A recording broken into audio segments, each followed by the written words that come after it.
Hello dear students, कैसे हैं आप लोग? सब बढ़िया? सोशल साइंस की पढ़ाई कैसी चल रही है? अच्छी? ओके। तो आज हम आप लोगों के लिए एक स्पेशल क्लास लेकर आए और इस स्पेशल क्लास में हमको जो पढ़ना है वो चैप्टर है ज्योग्राफी का। अब चैप्टर का नाम क्या है? तो देखिए, चैप्टर जो हमें पढ़ना है उस चैप्टर का नाम है इंडस्ट्रीज। हम इंडस्ट्रीज के बारे में पढ़ने वाले हैं। अब इंडस्ट्रीज तो वर्ड हो गया, पर ये इंडस्ट्री क्या होती है, इंडस्ट्री हम क्यों पढ़ रहे हैं, ये सारी चीज़ें। अब देखो, हम बिल्कुल बेसिक सा इंट्रोडक्शन लेते हैं। सब अपने घर में बहुत सारी चीज़ें देखते होंगे। देखो, हमारे घर में इतने सारे इलेक्ट्रॉनिक गैजेट्स अवेलेबल है, जैसे टीवी है, लैपटॉप है, स्पीकर्स है, ठीक है, मोबाइल फ़ोन्स है, टैब है। तो ये जो सारी चीज़ें ये कहाँ बनती हैं? हम तो भाई मार्केट में जाते हैं, खरीदते और ले आते, पर ये बन कहाँ रही है? क्या वो शॉपकीपर इनको बना रहा है क्या? नहीं, हमने तो देखा ही नहीं भाई कहाँ बन रही है। तो ये जो चीज़ें हैं, चाहे वो इलेक्ट्रॉनिक गैजेट्स हो गए या फिर आप अपने घर में और भी अदर चीज़ें देखते हो, जैसे आप अपने घर में फर्नीचर देखते हो, ठीक है, टेबल देखते हो, डाइनिंग टेबल हो गई, सोफ़ा सेट हो गया, बेड हो गए, ये सारी चीज़ें कहाँ बन रही हैं? इसके अलावा फूड आइटम्स हो गए, जो हमारे रेडीमेड फूड आइटम्स आते हैं, जैसे टमाटो केचप हो गया, जैम हो गया, जो हम और भी ब्रेड खाते हैं, ये सारी चीज़ें कहाँ बनती हैं? क्योंकि हम तो सिंपल जाते हैं मार्केट में, शॉप से खरीदते हैं और ले आते हैं। अब ये जितनी भी चीज़ें हैं, ये सारी चीज़ें बनती हैं डिफरेंट इंडस्ट्रीज़ में।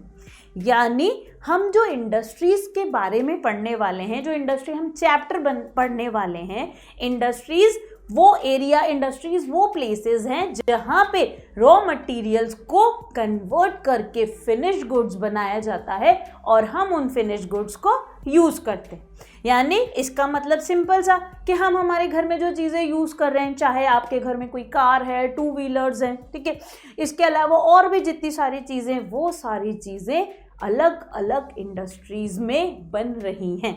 वहाँ पे क्या हो रही है? मैन्युफैक्चर हो रही है। तो ये तो था बिल्कुल बेसिक सा कि इंडस्ट्रीज़ क्या होती है। आप एकदम जो लेमैन लैंग्वेज होती है, जो सिंपल सी लैंग्वेज होती है, उसमें आप समझ सकते हो कि ये चीज़ें जहाँ बन रही हैं, हम जो यूज़ कर रहे हैं, वो सारी चीज़ें जहाँ बन रही हैं, वो तो हो गई इंडस्ट्री।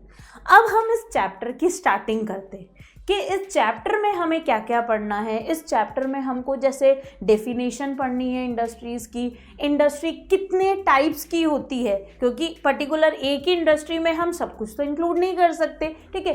टाइप्स ऑफ इंडस्ट्री यानी क्लासिफिकेशन ऑफ इंडस्ट्रीज़ के बारे में हम पढ़ेंगे, और इंडस्ट्री के क्या क्या नेगेटिव साइड्स होते हैं वो हम पढ़ेंगे, कौन कौन सी मेजर इंडस्ट्रीज़ होती हैं वो हम पढ़ेंगे। तो ये सारी चीज़ें इंडस्ट्रीज़ के बारे में आज हम कवर करेंगे। क्लियर? तो आइए स्टार्ट करते हैं।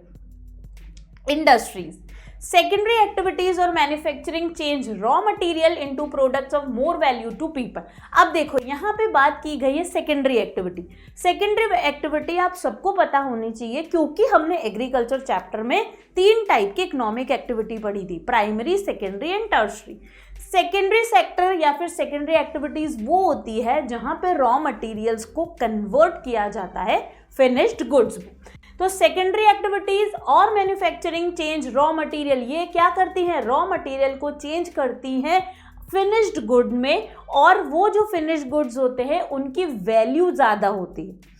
यानी आप जो गुड्स एक रॉ मटेरियल ले रहे हो और उसको जब आप कन्वर्ट करके फिनिश बना दोगे तो वैल्यू उस फिनिश गुड की ज़्यादा होगी as compare to raw material. हम एग्जाम्पल से भी समझेंगे। अब देखिए ये example, pulp changed into paper and paper into a notebook.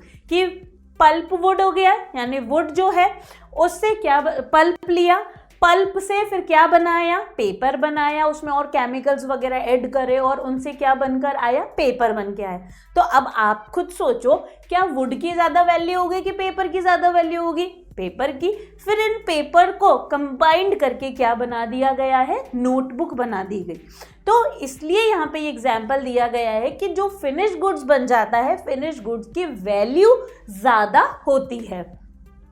Industry, अब definition, industry refers to an economic activity that is concern with, कि इंडस्ट्री जो है वो इकोनॉमिक एक्टिविटी है जिसमें that is concern with production of goods, जिसमें goods को produce किया जाता है, एक्सट्रैक्शन ऑफ मिनरल एक्सट्रैक्ट किए जाते हैं, और द प्रोविजन ऑफ सर्विसेज। यानी industry refer to an economic activity that is concern with, कि ये इकोनॉमिक एक्टिविटी इन सब चीज़ों से जुड़ी हुई है, production of goods, extraction of minerals और the provision of services. Goods produce होंगे, फिर वो फैक्ट्रीज में जाएंगे, इंडस्ट्रीज में जाएंगे, उनको फिनिश्ड बनाया जाएगा। मिनरल्स को एक्सट्रैक्ट करेंगे, फिर उन मिनरल्स को इंडस्ट्रीज में भेजा जाएगा, फैक्ट्रीज में भेजा जाएगा और उनसे फिनिश्ड गुड्स बनाया जाएगा। और the provision of services, services का यूज तो हमेशा होना ही होना। क्लियर? तो इंडस्ट्री क्या है? इंडस्ट्री वो इकोनॉमिक एक्टिविटी है जो किससे कंसर्न है? Concern with production of goods, extraction of minerals और द प्रोविजन ऑफ सर्विसेज। अब यहाँ पे देखो मिनरल्स वर्ड आया। मिनरल मतलब, मिनरल का मीनिंग सिंपल सा, naturally occurring substances are called minerals. जो भी नेचुरल अकर होता है और जिसकी खुद की केमिकल प्रॉपर्टीज होती हैं उनको मिनरल्स बोला जाता है। जैसे गोल्ड हो गया, सिल्वर हो गया, आयरन हो गया, इस तरीके से ये सारी चीजें मिनरल है। कोल, पेट्रोलियम। क्लियर? नेक्स्ट एग्जाम्पल, अब आयरन एंड स्टील इंडस्ट्री की ये भी क्या है? Production of goods. Iron and steel industry में क्या हो रहा है? किसका एग्जाम्पल दिया गया है यहाँ पे? Production of goods. नेक्स्ट इसके अलावा coal mining industry, extraction of coal. इस इंडस्ट्री में क्या हो रहा है? कोल को एक्सट्रैक्ट किया जा रहा है, यानी जमीन के अंदर कोल प्रेजेंट है, उसको एक्सट्रैक्ट किया जा रहा है, तो ये क्या है? Coal mining industry. इससे पहले देखो हमने क्या पढ़ा था? आयरन एंड स्टील इंडस्ट्री, कि इस इंडस्ट्री में गुड्स बनाए जाते हैं, प्रोडक्शन होता है, जैसे ऑटोमोबाइल्स के पार्ट्स हो गए, लोकोमोटिव पार्ट्स हो गए, ये सारी चीज़ें मैन्युफैक्चर होती हैं, इसलिए प्रोडक्शन ऑफ गुड्स बोला गया है। Next tourism industry. Tourism industry जो सर्विस प्रोवाइडर होती है, हमें सर्विस प्रोवाइड करती है। जैसे देखो आपने सुना होगा मेक माई ट्रिप, वो क्या करता है? आपको कहीं घूमने जाना है और आपको सारी फैसिलिटीज दे देता है, तो ये टूरिज्म इंडस्ट्री का पार्ट है। क्लास, अब नेक्स्ट हमारा टॉपिक है classification of industries. Industries can be classified on the basis of raw material. अब इंडस्ट्री जो क्लासिफाइड होती हैं वो रॉ मटेरियल के बेसिस पे क्लासिफाई होती हैं, साइज के बेसिस पे क्लासिफाई होती हैं और ओनरशिप के बेसिस पे क्लासिफाइड होती है। रॉ मटेरियल यानी कच्चा माल जिसे बोला जाता है, कि ऐसी चीज़ें जिनको यूज़ करके हम फर्दर प्रोडक्शन करेंगे, वो रॉ मटेरियल। साइज भाई छोटी है कि बड़ी है कि बहुत बड़ी है, तो साइज के बेसिस पे। और ओनरशिप कि कौन इसका ओनर है, कौन इसका मालिक है, प्राइवेट इंडिविजुअल है, गवर्नमेंट है, कि ये दोनों मिलके काम कर रहे हैं, इस तरीके से ओनरशिप के बेसिस पे। On the basis of raw material. अब फर्स्ट रॉ मटेरियल के बेसिस पे agro based industry. Agro based industry का क्या मीनिंग हो गया? ये वो इंडस्ट्रीज होती हैं जो plant and animal based product as their raw material, यानी एग्रो बेस्ड इंडस्ट्री में जब प्रोडक्शन होता है तो इन इंडस्ट्री का रॉ मटेरियल क्या रहता है? प्लांट और एनिमल प्रोडक्ट्स। क्लियर? प्लांट और एनिमल प्रोडक्ट्स इनके रॉ मटेरियल रहते हैं। जैसे देखो चीज़ बन रहा है, बटर बन रहा है, ठीक है, ये सारी चीज़ें किससे बनेंगी? मिल्क और मिल्क रिलेटेड प्रोडक्ट्स है, तो इनका रॉ मटेरियल क्या हुआ? एनिमल से रिलेटेड। इसी तरीके से आप देख रहे हो जैम बनता है, ठीक है, आप लोग जैम सब लोग कंज्यूम करते हैं, केचप्स बनते हैं, तो वो किसका रॉ मटेरियल यूज़ हो रहा है? टमाटोज हो गए, फ्रूट्स हो गए, तो वो सब प्लांट का पार्ट है। तो एग्रो बेस्ड इंडस्ट्री जिसमें प्लांट और एनिमल्स के जो प्रोडक्ट्स होते हैं वो as a raw material use किए जाते हैं, तो वो एग्रो बेस्ड इंडस्ट्री होती है। Examples of agro based industry, food processing हो गया, इसके अलावा वेजिटेबल ऑयल हो गया, कॉटन टेक्सटाइल्स हो गई। कॉटन टेक्सटाइल यानी कपड़ा जो बन रहा है वो किससे? कॉटन का। कॉटन कहाँ प्रोड्यूस हो रही है? फील्ड्स में, ठीक है, एग्रीकल्चरल एरियाज में कॉटन प्रोड्यूस की जाती है। डेयरी प्रोडक्ट्स हो गए। डेयरी प्रोडक्ट्स जो भी हम बटर और चीज़ इन सब की बात कर रहे हैं, पनीर हो गया, बटर हो गया, तो ये सारी चीज़ें डेयरी प्रोडक्ट्स हैं। और ये सब कैसे बनती हैं? ये एनिमल के प्रोडक्ट्स को as a raw material use करके बनाई जाती है। और लेदर इंडस्ट्रीज, लेदर आप समझते हैं जो स्किन को यूज़ करके बनाई जाती है, जैसे बेल्ट हो गए, पर्स हो गए, तो ये सब भी किस में इंक्लूड होंगी? एग्रो बेस्ड इंडस्ट्रीज में इंक्लूड होंगी। अब देखिए next, on the basis of raw material में सेकंड जो है वो है मिनरल बेस्ड इंडस्ट्री। हमने फर्स्ट पढ़ लिया एग्रो बेस्ड इंडस्ट्री, सेकंड है mineral based industry. Mineral based industries में मिनरल को यूज किया जाता है raw material, use mineral ores as their raw materials, the products of these industry feed other industry. कि इन इंडस्ट्री में जो रॉ मटेरियल यूज होता है वो मिनरल ओर्स होते हैं। जैसे आयरन ओर की बात की जाए, आयरन और स्टील इंडस्ट्री है तो इसमें मिनरल यानी आयरन ओर यूज किया जा रहा है, एग्जाम्पल समझ आया। तो मिनरल बेस्ड इंडस्ट्री जिसमें रॉ मटेरियल मिनरल को यूज किया जाएगा। एग्रो बेस्ड इंडस्ट्री यानी जिसमें रॉ मटेरियल एनिमल और प्लांट्स प्रोडक्ट्स को यूज किया जाएगा। Examples iron made from iron हो, ठीक है, ये मिनरल बेस्ड इंडस्ट्री का एग्जाम्पल है कि आयरन जो बनता है वो किससे बनता है, आयरन ओर से बनता है। थर्ड पार्ट है marine based industry use product from the sea and oceans as raw material. आपका फर्स्ट हो गया एग्रो बेस्ड, सेकंड हो गया मिनरल बेस्ड, थर्ड है मरीन बेस्ड। तो मरीन बेस्ड इंडस्ट्रीज में जो प्रोडक्ट्स होते हैं वो सी और ओशंस के होते हैं और उनको रॉ मटेरियल यूज किया जाता है। एग्जाम्पल्स हो गए इंडस्ट्रीज प्रोसेसिंग सी फूड्स और मैन्युफैक्चरिंग ऑफ फिश ऑयल, कि फिश ऑयल जो बन रहा है वो किससे, रॉ मटेरियल क्या होगा, फिशेस हो गई।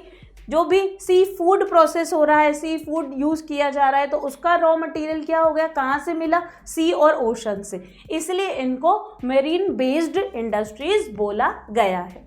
नेक्स्ट है आपके forest based industries. Forest based industry, यहाँ पे वर्ड फॉरेस्ट आ गया, मतलब जो रॉ मटेरियल होंगे वो कहाँ से मिलेंगे, वो फॉरेस्ट से मिलेंगे। तो use forest produce as raw material. आई बस समझ में, फॉरेस्ट बेस्ड यानी फॉरेस्ट है तो रॉ मटेरियल कहाँ से आ जाएंगे, फॉरेस्ट से आ जाएंगे।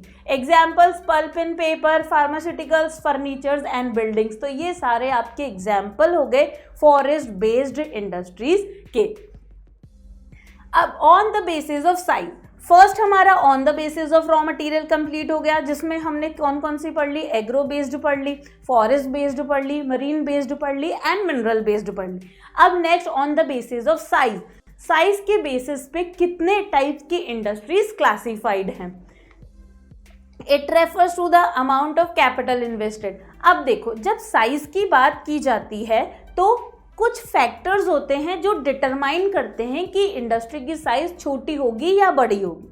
तो वो जो फैक्टर्स होते हैं वो फैक्टर्स हैं, उसमें से सबसे पहला अमाउंट ऑफ कैपिटल इन्वेस्टेड, यानी आप कितना पैसा लगाना चाहते हो अपनी इंडस्ट्री में। क्या आप करोड़ों में रुपीस लगा रहे हो या फिर लैक्स में रुपीस लगा रहे हो, तो आपका जो कैपिटल इन्वेस्टमेंट है वो इन्वेस्टमेंट डिसाइड करेगा कि आपकी इंडस्ट्री छोटी होगी कि बड़ी होगी। ठीक है, तो वो जो फैक्टर्स होते हैं उसमें first amount of capital invested. इसके अलावा second number of people employed, आप अपने इंडस्ट्री में कितने लोगों को जॉब दे रहे हो, कितने लोगों को हायर कर रहे हो, ये भी डिसाइड करेगा इंडस्ट्री की साइज को। क्या क्या, amount of capital invested, second number of people employed, इसके अलावा थर्ड वॉल्यूम ऑफ प्रोडक्शन, कि आपका जो प्रोडक्शन हो रहा है वो बल्क में हो रहा है, यानी बहुत ज़्यादा अमाउंट में प्रोडक्शन किया जा रहा है या फिर छोटे छोटे क्वांटिटी में प्रोडक्शन हो रहा है।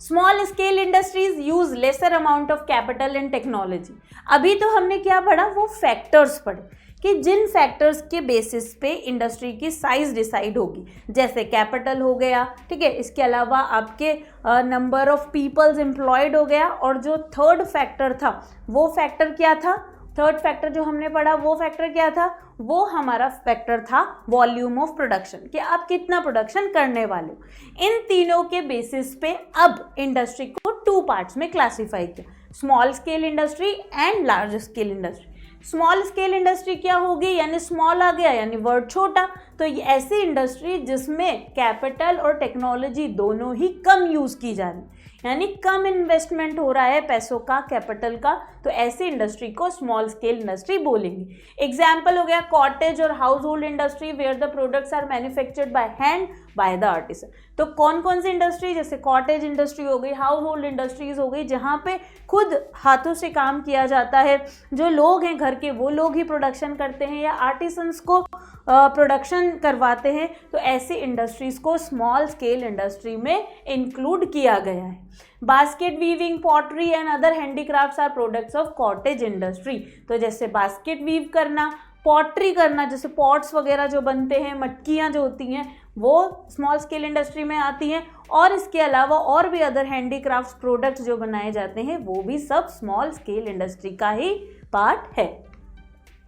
Next, large scale industry. अब देखो, स्मॉल और लार्ज वर्ड से मीनिंग समझ आ गया है। स्मॉल जहाँ पे less capital less technology, large आ गया यानी जहाँ पे higher capital and superior technology. पैसा ज़्यादा लगा रहे हो तो टेक्नोलॉजी भी आप कैसी लोगे, अच्छी लोगे। प्रोडक्शन भी आप कैसे करोगे, वाइड रेंज पे, यानी बहुत बड़े लेवल पे प्रोडक्शन किया जाएगा। जब प्रोडक्शन बहुत बड़े लेवल पे किया जाएगा तो obviously number of people employed जो होंगे वो ज़्यादा होंगे। बात समझ आ रही है? यानी हर फैक्टर एक दूसरे से रिलेट करता है। जब आपने पैसा ज़्यादा लगाया है, टेक्नोलॉजी अच्छी ली है, तो इसका मतलब आपका प्रोडक्शन बड़े लेवल पे होगा। प्रोडक्शन बड़े लेवल पे होगा तो इसका मतलब आप नंबर्स ऑफ पीपल को भी ज़्यादा एम्प्लॉयमेंट दोगे। तो लार्ज स्केल इंडस्ट्री जहाँ पे कैपिटल भी ज़्यादा होती है और टेक्नोलॉजी भी सुपीरियर क्वालिटी की टेक्नोलॉजी यूज़ की जाती है। Examples, production of automobiles and heavy machinery. तो एग्जाम्पल्स आप समझ सकते हो, ऑटोमोबाइल्स क्या स्मॉल स्केल इंडस्ट्री में बन सकते हैं क्या? नहीं। हैवी मशीनरी क्या स्मॉल स्केल इंडस्ट्री में बन सकती हैं क्या? नहीं, क्योंकि इनको बनाने के लिए तो भाई बड़ी बड़ी इंडस्ट्री चाहिए, कैपिटल बहुत सारा चाहिए, टेक्नोलॉजी भी बहुत अच्छी चाहिए। इसीलिए ये किसका एग्जाम्पल है? ये है लार्ज स्केल इंडस्ट्री का। ओके, समझ आया? हमने सबसे पहले जो पढ़ा था वो क्या था? On the basis of raw material, classification of industry, and second on the basis of size. Next, on the basis of ownership. अब हम थर्ड क्लासिफिकेशन पढ़ेंगे जो किस पे बेस्ड है? ओनरशिप पे बेस्ड है। Private sector industry. Private sector industries वो इंडस्ट्रीज होती हैं जिनको कोई भी प्राइवेट इंडिविजुअल या फिर ग्रुप ऑफ इंडिविजुअल ओन्ड करते हैं और ऑपरेट करते हैं। ओन करना मतलब उसका मालिक होना, ऑपरेट करना यानी उसको मैनेज करना। तो जब private individual, number of individual या फिर ग्रुप ऑफ इंडिविजुअल्स जब किसी पर्टिकुलर इंडस्ट्री को रन कर रहे हैं, ओन कर रहे हैं, ऑपरेट कर रहे हैं, तो ऐसी इंडस्ट्री प्राइवेट सेक्टर इंडस्ट्रीज कहलाती हैं। क्लियर? एग्जाम्पल जैसे आपके Reliance industries limited and ITC limited. तो ये जो एग्जाम्पल्स है, रिलायंस इंडस्ट्री का नाम तो भाई सबने सुना होगा, अंबानीज का नाम तो सबने सुना है। तो ये जो इंडस्ट्रीज हैं ये कैसी हैं? ये प्राइवेट इंडस्ट्रीज हैं। सेकेंड है public sector industries, owned and operated by the government. की पब्लिक सेक्टर अंडरटेकिंग या फिर पब्लिक सेक्टर इंडस्ट्रीज वो होती हैं जिनका मालिक कौन होता है? गवर्नमेंट। जिनको ऑपरेट कौन करता है? गवर्नमेंट। हमारी गवर्नमेंट यानी गवर्नमेंट ऑफ इंडिया ऑपरेट करती है। Example, aeronautics, Hindustan aeronautics limited and steel authority of India limited, जिसको क्या बोला जाता है? सेल बोला जाता है, और ये HAL। तो ये वो इंडस्ट्रीज हैं जो ओन्ड बाय गवर्नमेंट। प्राइवेट जिसमें प्राइवेट इंडिविजुअल ओन करते हैं, पब्लिक जिनको गवर्नमेंट ओन करती है। Third, joint sector industries owned and operated by the state and individual और अ ग्रुप ऑफ इंडिविजुअल। देखो, जब जॉइंट मतलब आ गया यानी मिलजुल के, तो इसका मतलब प्राइवेट इंडिविजुअल्स और गवर्नमेंट जब मिलकर किसी इंडस्ट्री को ओन कर रही है और ऑपरेट कर रही है, तो ऐसी इंडस्ट्री को जॉइंट सेक्टर इंडस्ट्री बोलते हैं। एग्जाम्पल, मारुति उद्योग लिमिटेड। क्लियर? इन सब के देखो क्लासिफिकेशन क्या है, हमको वर्ड के जो पहला वर्ड होता है ना उससे समझ आ जाता है। प्राइवेटली तो यानी प्राइवेट इंडिविजुअल, पब्लिक यानी गवर्नमेंट, जॉइंट यानी जब प्राइवेट और पब्लिक यानी प्राइवेट इंडिविजुअल और गवर्नमेंट दोनों ही मिलकर किसी इंडस्ट्री को ओन करती है, तो वो जॉइंट सेक्टर इंडस्ट्री का पार्ट होता है। Next, cooperative sector industries. तो ये वो इंडस्ट्रीज हैं जिनको owned and operated by the producers और supplier of raw materials, workers और बोथ। यानी ये वो इंडस्ट्रीज है जिन इंडस्ट्रीज को कोई प्रोड्यूसर यानी जो प्रोड्यूस करता है किसी भी चीज़ को, सप्लायर यानी जो सप्लाई कर रहा है किसी पर्टिकुलर रॉ मटेरियल को। तो सप्लायर या प्रोड्यूसर या दोनों ही मिलके जब इंडस्ट्री ओन करने लग जाते हैं, खुद की इंडस्ट्री बना लेते हैं, तो उनको कोऑपरेटिव सेक्टर इंडस्ट्रीज बोला जाता है। Example, Anand milk union limited and Sudha dairy. तो अमूल का आपने सबने सुना होगा, अमूल के तो ऐड भी आते हैं, टेस्ट ऑफ इंडिया, अमूल दूध पीता है इंडिया। ठीक है, तो ये जो इंडस्ट्री है ये कहाँ पे स्टार्ट हुई थी? छोटा सा इसका इंट्रोडक्शन है। जैसे आनंद नाम जो है, आनंद गांव था, वहाँ पे लोग जिनके भी गाय भैंसें थी, ठीक है, जो मिल्क प्रोड्यूस करते थे, उन मिल्क से अब वो मार्केट में सेल करेंगे जाके, इसलिए उन्होंने क्या सोचा कि उससे ज़्यादा बेटर ऑप्शन है कि हम खुद की इंडस्ट्री खुद ही डाल लें। तो ये लोग क्या करते थे, सप्लायर थे रॉ मटेरियल, यानी मिल्क को सप्लाई किया जाता था दूसरी जगह पे, तो ये लोग सप्लायर थे। इन लोगों ने, यानी इस गांव के जितने भी लोग थे, सबने मिलके अब एक इंडस्ट्री डाल ली, यानी अब ये अपने जो प्रोडक्ट्स होते हैं मिल्क रिलेटेड प्रोडक्ट, इनके पास रॉ मटेरियल है, अब ये फिनिश गुड्स भी ये खुद ही बनाने लगे। यानी जब प्रोड्यूसर और सप्लायर खुद ही अपने गुड्स बनाने लग जाता है तो ऐसी इंडस्ट्री को कोऑपरेटिव सेक्टर इंडस्ट्रीज बोला जाता है। समझ आए? तो ये तो हुई आपकी सारी classification on the basis of raw material, on the basis of size and on the basis of ownership.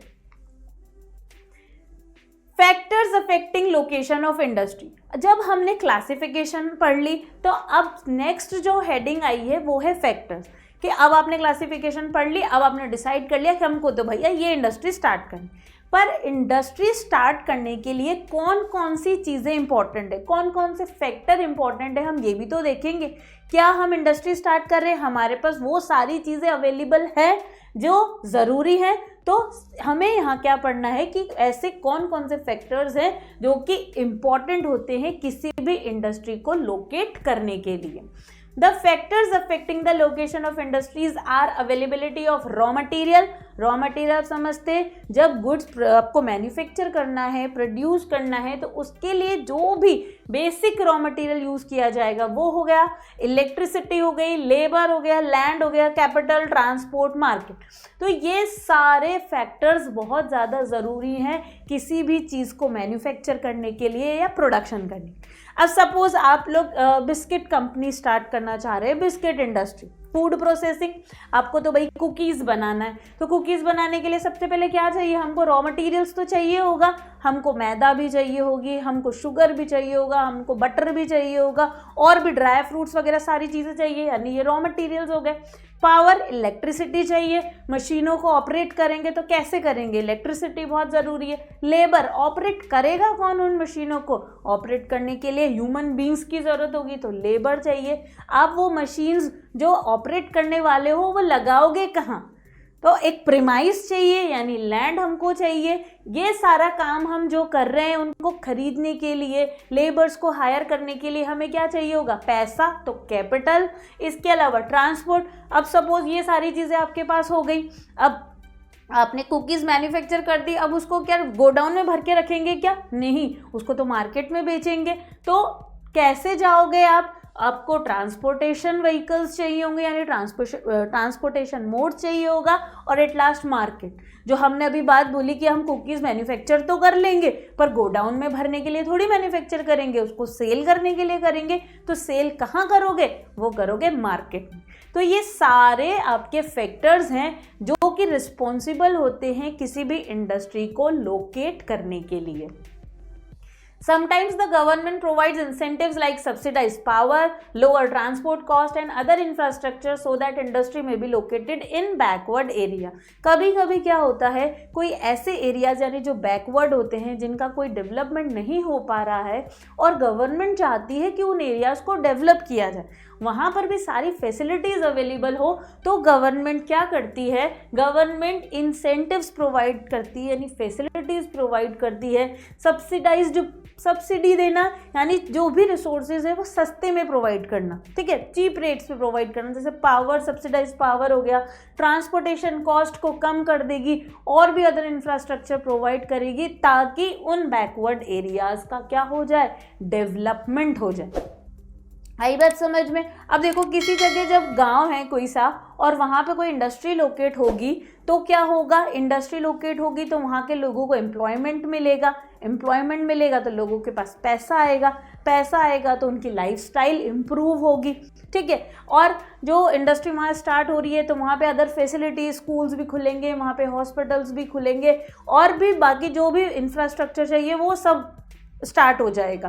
तो इससे क्या होगा, वो पर्टिकुलर जो गांव था जहाँ पे ये सब चीज़ें कुछ नहीं थी, अब वहाँ पे धीरे धीरे सारी फैसिलिटीज़ भी होने लगी। तो इसी तरीके से गवर्नमेंट जब बैकवर्ड एरियाज़ को डेवलप करना चाहती है, बैकवर्ड एरियाज़ की ग्रोथ चाहती है, तो वहाँ पे इंडस्ट्रीज़ स्टार्ट करवाती है, और उसके लिए उन इंडस्ट्रीज़ को स्टार्ट करने के लिए गवर्नमेंट ये सारी फैसिलिटीज़ देती है। क्लियर, समझ आई सबको बात? Next, industrial system. अब हमने क्या पढ़ लिया, फैक्टर्स पढ़ लिए। इंडस्ट्रियल सिस्टम, जब भी सिस्टम की बात आएगी, जैसे हमने एग्रीकल्चर में फार्म सिस्टम पढ़ा था, ठीक है, हम यहाँ पे हमारी बॉडी में ऑर्गन सिस्टम पढ़ते हैं, इसी तरीके से अब यहाँ पे इंडस्ट्रियल सिस्टम भी। इंडस्ट्रियल सिस्टम जिसमें 3 चीज़ें मिली हुई रहती है, यानी 3 चीज़ों का कॉम्बिनेशन होता है। इनपुट्स हो गए, प्रोसेस हो गए, आउटपुट। यानी सिस्टम की बात आ रही है, चाहे वो एग्रीकल्चर सिस्टम, फार्म सिस्टम हो या इंडस्ट्रियल सिस्टम, आपको ये 3 चीज़ें याद रखनी है।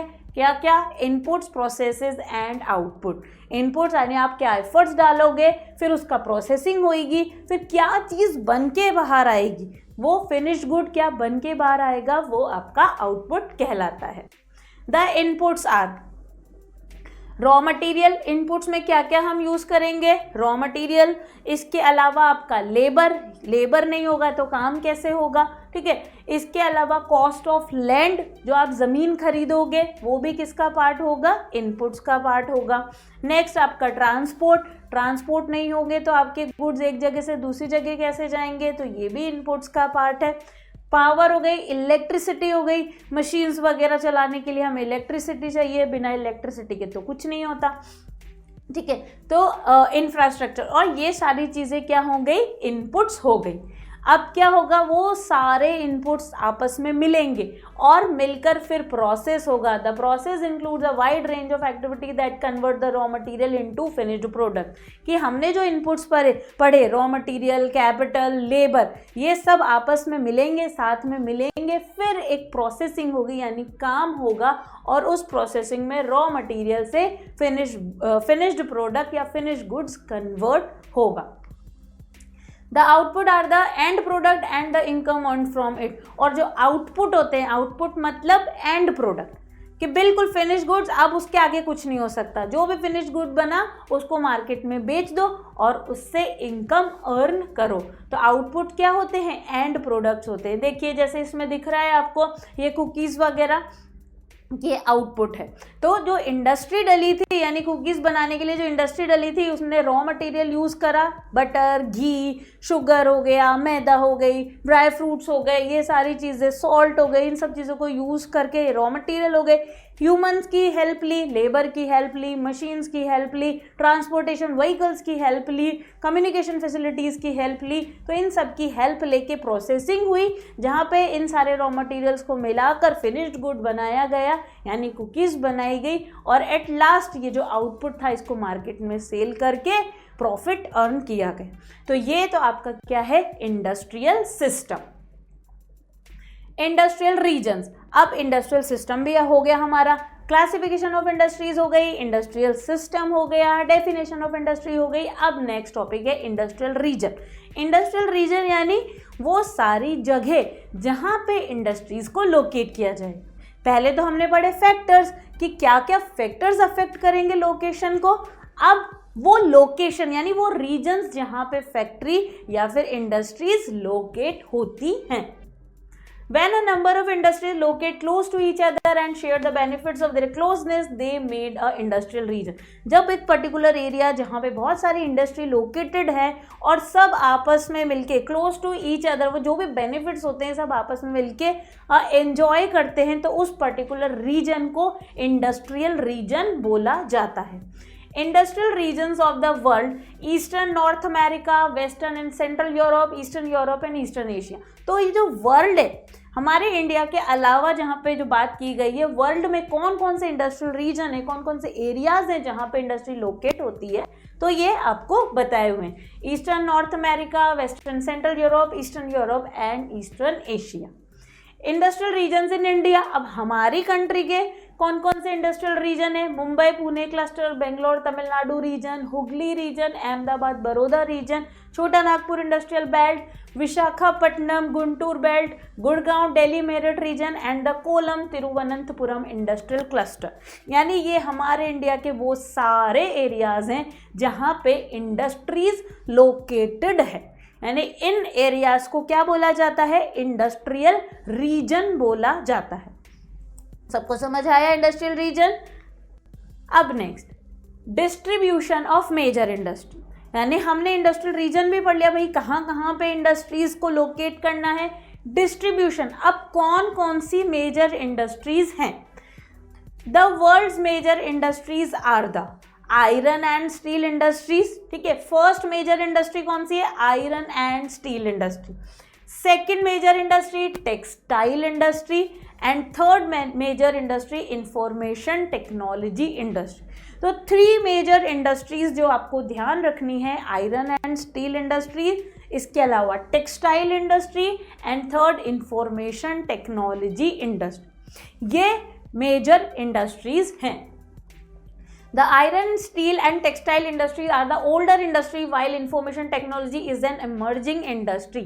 कि ये जो आयरन एंड स्टील इंडस्ट्री और टेक्सटाइल इंडस्ट्री ये तो पुरानी इंडस्ट्री है, पहले से ही चलती आ रही है, बहुत टाइम पहले से। पर इंफॉर्मेशन टेक्नोलॉजी इमर्जिंग है, जो नई नई सेटअप हुई है, नई नई स्टेब्लिश हुई है और इंफॉर्मेशन टेक्नोलॉजी इंडस्ट्री ने अपना बहुत बड़ा हब क्रिएट कर लिया। मतलब अब ये मेजर इंडस्ट्री का पार्ट है, तो ये बहुत इंपॉर्टेंट इंडस्ट्री बन चुकी है information technology. Iron and steel industry, अब हम क्या करेंगे, इन मेजर इंडस्ट्रीज को डिटेल में पढ़ेंगे। तो सबसे पहले हमने जो पढ़ी थी iron and steel industry. Iron and steel industry को बेटा याद रखना कि इनको फीडर इंडस्ट्री बोला जाता है। This is a feeder industry whose products are used as raw material for other industry. Feeder industry क्यों बोलते हैं? क्योंकि जो आयरन एंड स्टील इंडस्ट्री में जो चीज़ मैन्युफैक्चर होती है, यानी आयरन और स्टील इंडस्ट्री का जो फिनिश्ड गुड होता है वो अदर इंडस्ट्री में as a raw material use किया जाता है। That's why it is known as feeder industry. ठीक है, तो सबको ये चीज़ ध्यान रखनी है, why iron and steel industry is known as feeder industry. तो क्योंकि आयरन एंड स्टील इंडस्ट्री क्या करती है, इसमें जो चीज़ मैन्युफैक्चर होती है, जो फिनिश्ड गुड होता है इस इंडस्ट्री का, वो फर्दर इंडस्ट्रीज के लिए as a raw material use किया जाता है, इसलिए इसको फीडर इंडस्ट्री बोलते हैं। The inputs for this industry include raw material. अब देखो आयरन एंड स्टील इंडस्ट्री है तो इसके क्या रॉ मटेरियल्स होंगे? सबसे पहला आयरन एंड स्टील है तो आयरन ओर तो होगा ही होगा, आयरन तो होगा। अब प्यूरिफाइड फॉर्म ऑफ आयरन तो मिलेगा नहीं, आयरन के साथ तो बहुत सारी चीज़ें मिक्स होकर मिलती है, इसलिए आयरन ओर बोला गया। Iron ore, coal and limestone along with labour, capital, site and other infrastructure. तो जो रॉ मटेरियल होता है वो आयरन ओर होता है, कोल होता है और लाइमस्टोन होता है। इसके अलावा लेबर, कैपिटल, जगह, प्रमाइसिस, साइट जिसे बोला गया है, और अदर जो इंफ्रास्ट्रक्चर फैसिलिटीज़ है वो सारी इस इंडस्ट्री की इनपुट कहलाती हैं। The process of converting iron ore into steel involves many stages. अब इनपुट्स तो हो गए, फिर नेक्स्ट क्या स्टेप आएगा? प्रोसेस, कि हमने वो सारे रॉ मटेरियल यूज़ करके क्या करना स्टार्ट कर दिया? प्रोसेस। तो हम क्या बनाएंगे? हमने आयरन ओर यूज़ किया, कोल यूज़ किया, लाइमस्टोन यूज़ किया, इन सबको बना के, इन सबको प्रोसेस करके हम क्या कर रहे हैं? स्टील मैन्युफैक्चर कर रहे हैं। और इस प्रोसेस में ऐसा नहीं कि बस एक ही प्रोसेस होता है, एक ही स्टेप होती है, तो मैनी स्टेजेस, यानी बहुत लंबा प्रोसेस है, फिर तब जाके जो स्टील फॉर्म होती है। The raw material is put in the blast furnace where it undergo smelting, it is then refined. अब क्या किया जाता है? जो रॉ मटीरियल्स है उनको ब्लास्ट फर्नेस में रख के बहुत ज़्यादा हाई टेम्परेचर दिया जाता है। देखो इसमें आपको दिख भी रहा है कि इतना गर्म किया जाता है, और इस प्रोसेस को स्मेल्टिंग बोलते हैं। तब जाके जो आउटपुट आता है वो क्या? रिफाइंड होता है। यानी अभी तक तो रॉ मटेरियल जो यूज़ हो रहे थे वो इतने प्यूरिफाइड फॉर्म नहीं थे, फिर स्मेल्टिंग के बाद जो प्रोसेस, मतलब जो भी चीज़ें आउटपुट निकलेंगी वो रिफाइंड होंगी। The output obtained is steel which may be use by other industries as a raw material. और फिर इस इंडस्ट्री में प्रोसेस हो गई, प्रोसेस होने के बाद आउटपुट क्या मिला, वो मिला स्टील, यानी स्टील बनी है और ये स्टील अदर फैक्ट्रीज में, अदर इंडस्ट्रीज में रॉ मटेरियल की तरह काम आएगी। अब देखिए यहाँ पे अगर 8 टन ऑफ कोल यूज हो रहा है, 4 ton of iron ore use हो रहा है, 1 टन ऑफ लाइमस्टोन यूज हो रहा है, तब जाके 1 टन स्टील बनेगी, यानी इतनी कंपोजिशन चाहिए 1 टन ऑफ स्टील बनाने के लिए। Steel is often called the big backbone of modern industry. ये भी इंपॉर्टेंट है आपके लिए कि स्टील को क्या बोला जाता है, बैकबोन बोला जाता है। अगर स्टील नहीं होगी, बैकबोन, देखो बैकबोन की क्या इंपॉर्टेंस होती है, बैकबोन नहीं होगी तो हम लोग प्रॉपर खड़े भी नहीं हो पाएंगे, क्लियर। तो स्टील क्या है, इंडस्ट्रीज की बैकबोन है। अगर स्टील नहीं होगी ना तो बाकी इंडस्ट्रीज नहीं प्रॉपरली चल पाएंगी, वर्क नहीं कर पाएंगी ढंग से। क्यों? क्योंकि अदर इंडस्ट्रीज में जो टूल्स यूज होते हैं या फिर जो अदर जो भी चीज़ें यूज़ होती हैं वो सब किससे फॉर्म होती है, वो बनती है स्टील से, मशीन्स वगैरह। अब देखिए daily use tools, ships, trains, trucks and autos are made largely of iron और स्टील। तो इतनी सारी जो चीज़ें होती हैं वो आयरन और स्टील से बनाई जाती हैं। Features of steel, steel is tough and it can easily B shaped, cut और मेड इनटू वायर। कि स्टील जो होती है वो टफ होती है और उसको इजीली अलग शेप्स दी जा सकती है, उसको वायर में कन्वर्ट किया जा सकता है, उसको कट किया जा सकता है, ठीक है। Special alloys of steel can be made by adding small amounts of other metals such as aluminium, nickel and copper. अब स्टील में आप और भी चीज़ें ऐड करके उसको और प्योरीफाइड वर्जन या फिर और बेटर वर्जन बना सकते हो। तो special alloys of steel can be made, कि इसमें स्टील में आपने एल्यूमिनियम मिलाया, निकल मिलाया, कॉपर मिलाया, तो क्या बन गया, स्पेशल अलॉयज ऑफ स्टील। आप और भी डिफरेंट चीज़ें बना सकते हो। Alloys give steel unusual hardness, toughness और एबिलिटी टू रेजिस्ट रस्ट। और जब उसमें स्पेशल हमने निकल और भी चीज़ें ऐड करी थी तो फिर जो प्रोडक्ट बना था वो प्रोडक्ट और बेटर क्वालिटी का होता है। तो जैसे यहाँ पे alloys give steel unusual hardness, toughness और ability to resist rust. Ability to resist rust बहुत इंपॉर्टेंट है, क्योंकि देखो आयरन में क्या है, आयरन में जब भी वो वाटर से कांटेक्ट करेगा, ठीक है, तो क्या होगा, उसमें रस्ट लग जाती है, रस्टिंग हो जाती है, जंग लग जाती है। पर स्टील में ऐसा नहीं होता।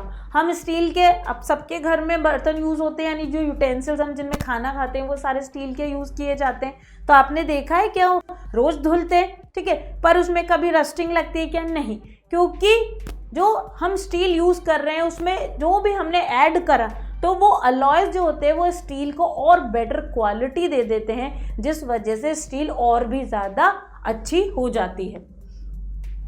Next, iron and steel industries location.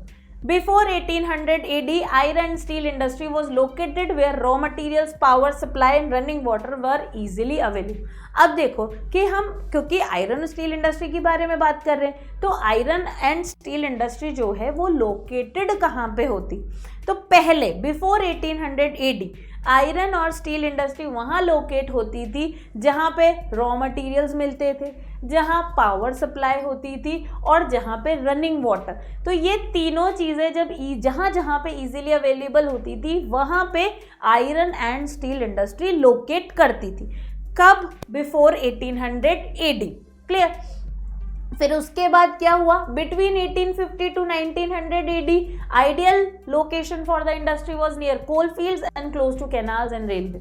कि देखो जैसे जैसे टाइम पीरियड आगे बढ़ा वैसे वैसे इन इंडस्ट्रीज को लोकेट करने की जो रिक्वायरमेंट्स थी वो रिक्वायरमेंट चेंज हो गई। हमने देखा 1800 AD से पहले की रिक्वायरमेंट अलग थी, फिर ये जो टाइम पीरियड आया 1850 टू 1900 इसमें रिक्वायरमेंट अलग। इसमें क्या हो गया, कोल फील्ड्स के पास होना चाहिए, कैनाल्स के पास होना चाहिए और रेलवे। अब इसके अलावा 1950 के बाद फिर और टाइम आगे बढ़ा और भी ज़्यादा रिक्वायरमेंट चेंज हो गई। Iron and steel industry began to be located on large area of flat land. कि अब जो रिक्वायरमेंट हो गई है वो तो भाई कि लैंड फ्लैट होना चाहिए और सी पोर्ट्स होना चाहिए। because by this time steel works had become very large and iron ore had to be imported from overseas. अब ये रिक्वायरमेंट क्यों की गई है, यानी जो 1950 के बाद की रिक्वायरमेंट बोली गई है कि सी पोर्ट होना चाहिए, फ्लैट लैंड होना चाहिए, तो वो इसलिए क्योंकि जो स्टील मैन्युफैक्चर होता है बल्क में, बहुत बड़े अमाउंट में, तो उसके लिए जो आयरन और क्या किया जाता है, इंपोर्ट किया जाता है, वो ओवरसीज से इंपोर्ट किया जाता है। तो इंपोर्ट होकर जब आएगा तो शिप्स के थ्रू आएगा, शिप्स के थ्रू आएगा, तो इसीलिए यहाँ पे पोर्ट्स की बात की गई है कि ये इंडस्ट्री सी पोर्ट्स के नियर बाय ही लोकेटेड होगी। क्लियर? तो ये तो क्या हुआ आपके कि आयरन एंड स्टील इंडस्ट्री की जो लोकेशन थी वो टाइम के साथ साथ चेंज होती गई। Location of iron steel industry in the world, Germany, USA, China, Japan and Russia. अब वर्ल्ड में कहाँ कहाँ पे आयरन स्टील लोकेटेड है, तो ये आपको बताया गया है, जर्मनी में, यूएसए में, चाइना में, जापान में, रशिया में। Location of iron steel industry in India, कि हमारी कंट्री में कहाँ कहाँ पे ये इंडस्ट्री सेटअप है, लोकेटेड है, भिलाई छत्तीसगढ़, दुर्गापुर, बुरनपुर वेस्ट बंगाल, रोरकेला ओडिशा, बोकारो जमशेदपुर झारखंड। तो ये सारी जगह जहाँ जहाँ पे iron and steel industries located है।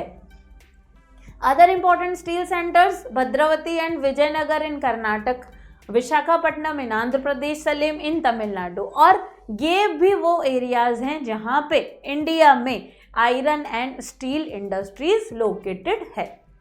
नेक्स्ट जमशेदपुर। अब देखो, अब क्या पढ़ना है, हमने लोकेशन भी पढ़ ली, अब हम दो इंडस्ट्रीज के यानी दो पर्टिकुलर एरियाज के बारे में पढ़ेंगे जहाँ पे industry iron and steel industry setup की गई है। एक तो इंडिया की होगी, एक अमेरिका की होगी। तो जमशेदपुर, हम जमशेदपुर कहाँ पर है, इंडिया में। क्लियर? और स्टेट झारखंड। क्लियर? तो यहाँ ये जमशेदपुर के बारे में पढ़ेंगे जहाँ पे इंडस्ट्री सेटअप हुई थी, और वो जो इंडस्ट्री थी उस इंडस्ट्री का नाम था टाटा। क्लियर? तो आइए, बिफोर इंडिपेंडेंस, की इंडिपेंडेंस से भी पहले, इंडिपेंडेंस यानी 1947 से पहले, Tata iron and steel company limited was only one iron and steel plant in the country which was privately owned. कि ये वो कंपनी थी, टाटा वो कंपनी थी, यानी टिस्को एक ऐसी कंपनी थी आयरन एंड स्टील प्लांट की जो हमारी कंट्री में सिचुएटेड थी, लोकेटेड थी और प्राइवेटली ओन्ड थी। प्राइवेटली ओन्ड यानी गवर्नमेंट इसकी ओनर नहीं थी, इसके ओनर कौन थे, प्राइवेट इंडिविजुअल ओनर थे। After independence government setup several iron and steel plant. पर फिर जब इंडिया आज़ाद हो गया 1947 के बाद, ब्रिटिशर सारे चले गए अपनी कंट्री में, तो हमारी जो गवर्नमेंट थी, हमारी कंट्री की जो गवर्नमेंट थी, वो हमारी कंट्री को और डेवलप करेगी, ऑब्वियसली करेगी ना। अब तो ब्रिटिशर्स चले गए, अब तो मेन रिस्पॉन्सिबिलिटी किसकी हो गई, इंडियन गवर्नमेंट की। तो डेवलपमेंट करने के लिए इंडियन गवर्नमेंट ने और भी अदर स्टील प्लांट, जो आयरन स्टील प्लांट्स थे, उनको लोकेट करा। कहाँ पे, इंडिया में। TISCO was started in 1907 at Sakchi near the confluence of the river Subarnarekha and the Kharkai in Jharkhand। अब देखो कि टिस्को 1907 में स्टार्ट हुई थी, कहाँ पे, एट साक्षी। ये पहले नाम था, पर अब नाम क्या हो गया इस जगह का, जमशेदपुर। तो ये जो जगह थी कहाँ पे थी, रिवर सुबर्णरेखा इन खारकाई इन झारखंड। झारखंड में ये दो रिवर्स हैं, सुबर्णरेखा और खारकाई। इन रिवर्स के पास का जो एरिया था वहाँ पे टिस्को को स्टार्ट किया गया था। लेटर ऑन, फिर बाद में साक्षी का नाम क्या रख दिया, जमशेदपुर रख दिया।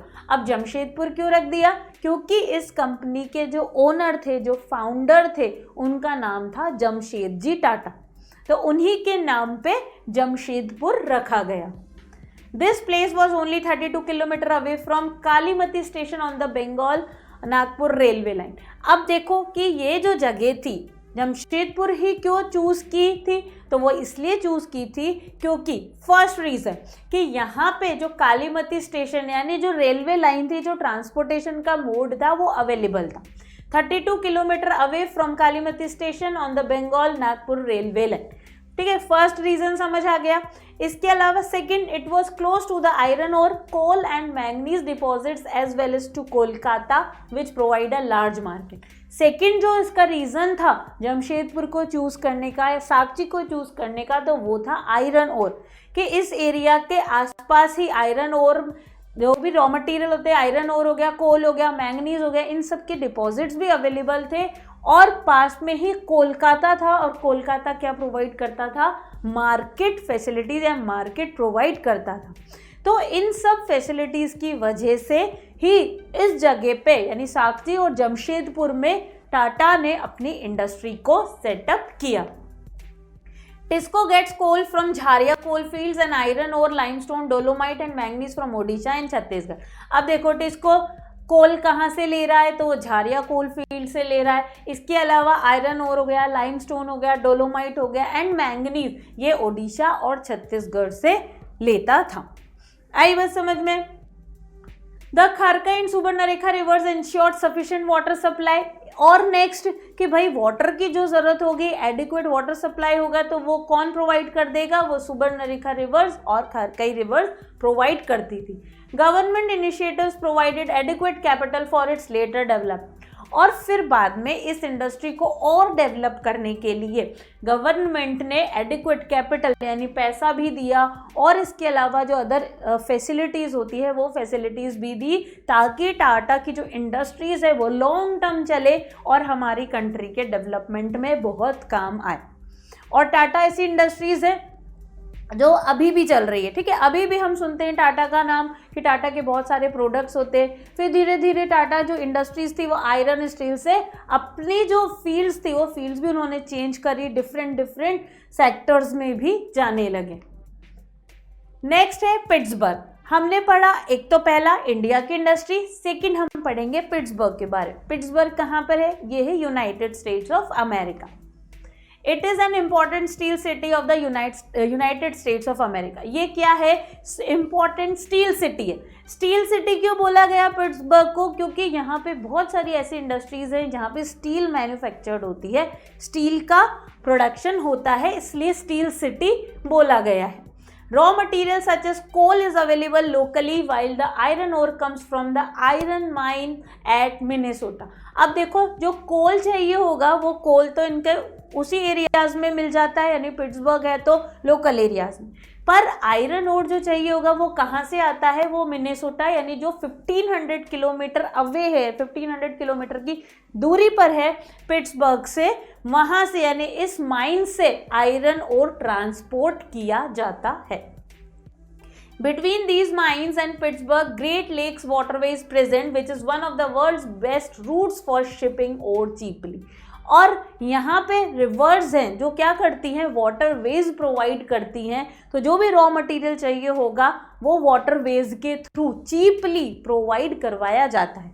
चीपली क्यों वर्ड बोला गया? क्योंकि जो वाटरवेज होता है वो चीपेस्ट मोड ऑफ ट्रांसपोर्ट होता है, इसलिए यहाँ पे वर्ड चीपली यूज किया गया है। Trains carry the ore from the Great Lakes to the Pittsburgh area. अब भाई पोर्ट तक तो आ जाएगा, उसके बाद फिर कैसे जाएगा? जो भी रॉ मटेरियल है तो वो जाता है फिर ट्रेन्स के through. Next, the Ohio, the Monongahela and एलिगेरी rivers provide adequate water supply. तो ये रिवर्स के नाम है, जैसे हमने टाटा में देखा सुबर्णरेखा और खारकई रिवर्स वाटर सप्लाई करती है, इसी तरीके से पिट्सबर्ग में जो रिवर्स हैं ये reverse enough water supply, adequate water supply करती हैं जो इंडस्ट्रीज हैं, यानी आयरन एंड स्टील इंडस्ट्रीज़ के प्रोडक्शन के लिए। आयरन एंड स्टील इंडस्ट्रीज़ में जो भी स्टील मैन्युफैक्चर हो रहा है, फिनिश गुड बन रहा है, उन गुड्स के लिए ये रिवर्स वाटर सप्लाई प्रोवाइड करती हैं। Today large steel mills are located in the valleys of the Monongahela and the Allegheny rivers above Pittsburgh and along the Ohio river below. अब यहाँ पे क्या बोला गया कि जो लार्ज स्टील मिल्स है वो कहाँ पे अवेलेबल है? जो भी मोनोंगेला एंड एलिगेनी रिवर्स की वैली है उस साइड पे, इसके अलावा अलोंग द ओहाओ रिवर के अलोंग साइड भी बहुत सारी steel industry, steel mills located है। Finished steel is transported to the market by both land and water routes. कि भाई स्टील बन गई, स्टील मैन्युफैक्चर हो गई, फिर स्टील मैन्युफैक्चर करके क्या करेंगे? उसको मार्केट में भेजेंगे। तो मार्केट में जाएगी कैसे? ट्रांसपोर्टेशन मोड्स के थ्रू, तो वाटर ट्रांसपोर्ट और लैंड ट्रांसपोर्ट, ठीक है, रोड ट्रांसपोर्ट, ये दोनों ही यूज किया जाता है। Other factories present in Pittsburgh area use steel as their raw material, कि पिट्सबर्ग में जो अदर इंडस्ट्रीज सेटअप हैं वो स्टील जो बनता है, स्टील को रॉ मटेरियल यूज करके अपने जो डिफरेंट प्रोडक्ट्स होते हैं उनको मैन्युफैक्चर करती है, जैसे रेल रोड इक्विपमेंट्स हो गया, हैवी मशीनरीज हो गए और रेल्स हो गए, ठीक है। तो यहाँ पे अदर जो फैक्ट्रीज है, कहाँ पे, पिट्सबर्ग में जो प्रेजेंट है अदर फैक्ट्रीज, वो क्या करती हैं, जो स्टील बना है उस स्टील को as a raw material use करके डिफरेंट प्रोडक्ट्स की मैन्युफैक्चरिंग करती हैं, और वो डिफरेंट प्रोडक्ट्स जैसे रेल रोड इक्विपमेंट्स हो गए, हैवी मशीनरीज हो गई और रेल्स हो गए। और यहीं पर पिट्सबर्ग पढ़ने के बाद हमारा पूरा जो इंडस्ट्री का जो चैप्टर था वो चैप्टर पूरा कंप्लीट हो गया है। हमने इस स्पेशल क्लास में पूरे इंडस्ट्रीज़ को समझ लिया है। अब आप लोगों को अच्छे से इंडस्ट्रीज़ भी समझ आ गया होगा, इंडस्ट्रीज़ की क्लासिफिकेशन भी समझ आ गई होगी, जो मेजर इंडस्ट्रीज़ है वो भी समझ आ गया होगा, और इंडस्ट्री इतनी ज़रूरी क्यों है हमारे लिए ये भी समझ आ गया। क्लियर? तो अब हमको जो पढ़ना है वो अब हम नेक्स्ट चैप्टर पढ़ेंगे, तो stay connected for the new chapters, for the new lectures.